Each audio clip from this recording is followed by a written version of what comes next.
Tim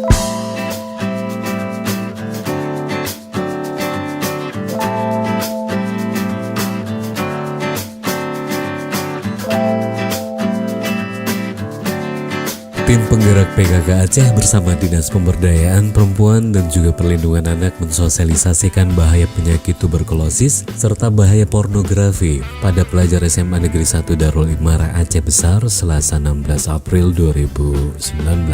Ketua PKK Aceh Dia Erti Idawati menyebutkan pihaknya menggandeng PPTI atau Perkumpulan Pemberantasan Tuberkulosis Indonesia untuk mengkampanyekan bahaya tuberkulosis bagi pelajar. Sementara untuk pornografi, PKK Aceh menggandeng Ustadz Husni untuk menyampaikan hal tersebut. Pemilihan sekolah sebagai sasaran kampanye kesehatan dan agama, kata dia, adalah bentuk pendidikan bagi generasi muda. Bagi pelajar, kata dia, merupakan generasi penerus yang nantinya akan jadi pemimpin Aceh di masa depan. Tuberkulosis atau TBC merupakan penyakit yang terdeteksi akibat batuk berkepanjangan.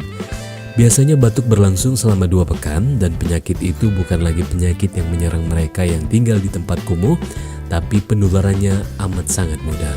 Sementara pornografi, kata Ustadz Husni, merupakan penyakit kronis yang amat berbahaya. Pornografi, kata dia, merusak otak kiri yang berhubungan dengan konsentrasi. Mereka yang terpapar pornografi akan sangat sulit untuk berkonsentrasi.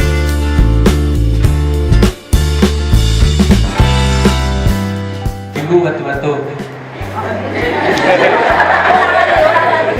gejala demam, batu-batu 2 minggu, batu-batu 2 minggu disertai demam. Demamnya tinggi. Pemberantasan tuberkulosis Indonesia. Oh betul, luar biasa nih.